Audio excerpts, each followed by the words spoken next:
Hi, this is the second video on solving simultaneous equations, and in this video I'm going to focus on the elimination method and applying it to two equations where you don't have the same term. So in the previous video, in that example, you notice that both equations had 1x, and because they both had the same x term, it allowed us to eliminate and get rid of that x term.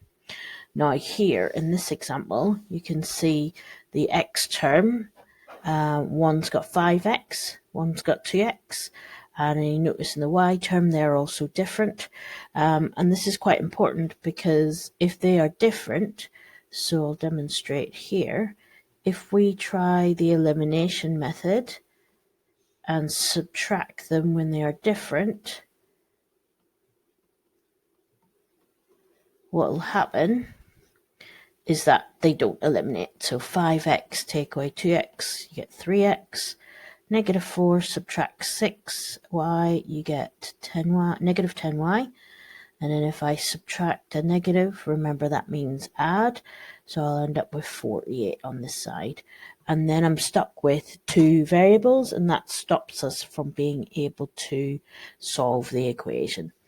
The same would happen if I had added the two equations together. So if sometimes subtracting doesn't work, you add them to try and eliminate.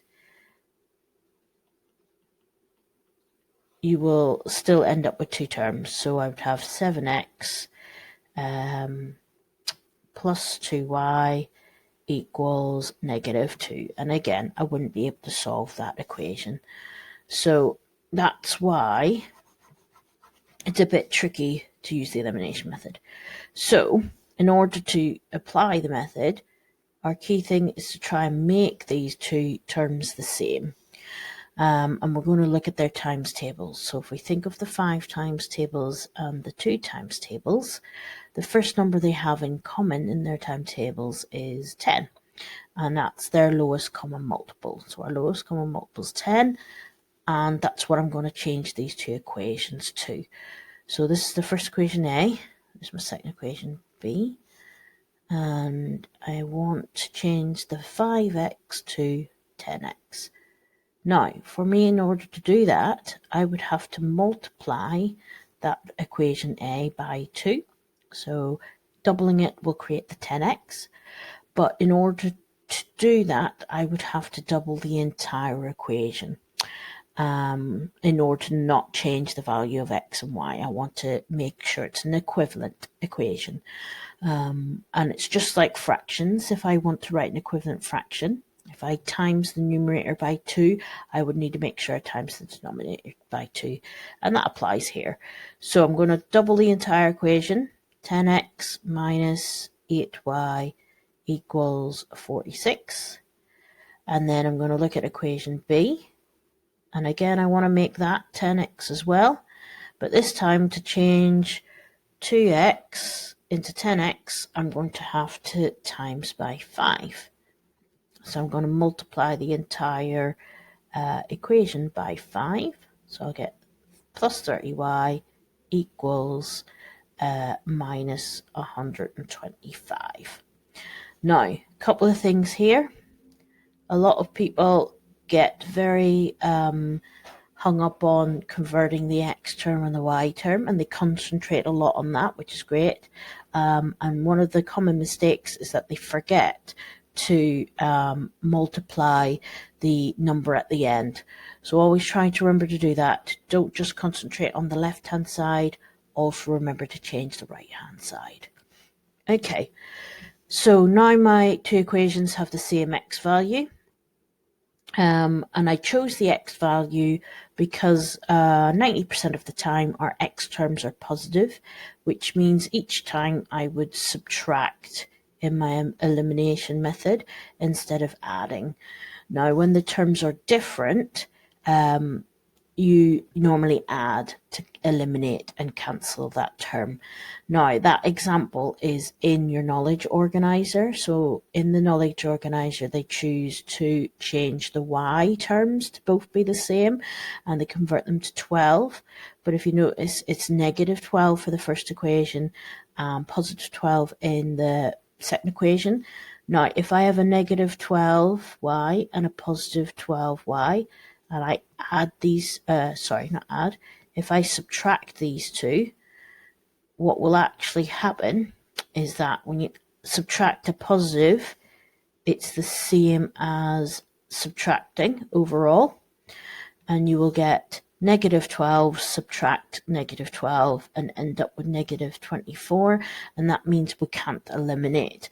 Whereas if you do negative 12y add positive 12, that will take us to the 0 that we want in order to eliminate.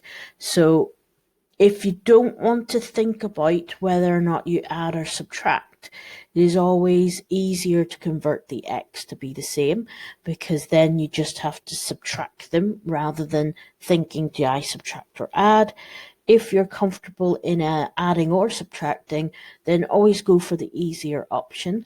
If the y's are already the same, then you don't have to do any conversion, just eliminate those. If they're not the same and maybe those numbers are smaller, it's also maybe easier to convert them because those numbers are smaller. So it's up to you.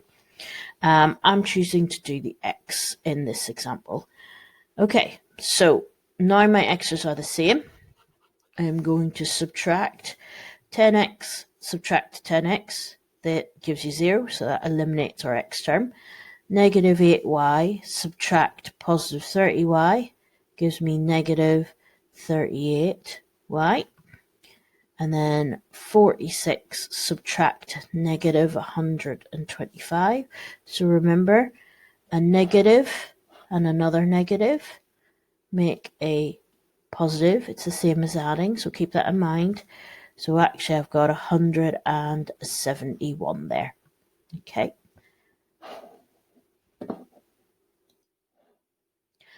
Now we've got an equation that's just got one variable, and now we can solve it, which is fantastic. So I'm going to work out my y by dividing by negative 38 on both sides. So y equals 171 divided by negative 38, negative 4.5. So there's our y value. Now, just like before in the previous video, once you've worked out one of your letters, we now substitute it back into the equation to find the second letter. Now, I'm not going to substitute into these two new equations that I've created. I'm going to substitute back into the original equation because the numbers are smaller, and it makes sense to. So I'm going to now substitute y equals negative 4.5 into the first equation, so into equation A. Now I'm choosing A because it's the first one there. It really doesn't matter. I'm actually going to use B afterwards to just double check my answer. So 5x minus 4y equals 23. 5x take away 4 times negative 4.5. So I'm going to substitute my y equals 23. Now be careful, remember, negative 4 times negative 4.5 is going to create a plus. And then 4.5 times 4 is 18. And now we have an equation to solve to work out x. So in order to do that, I'm going to subtract 18 from both sides.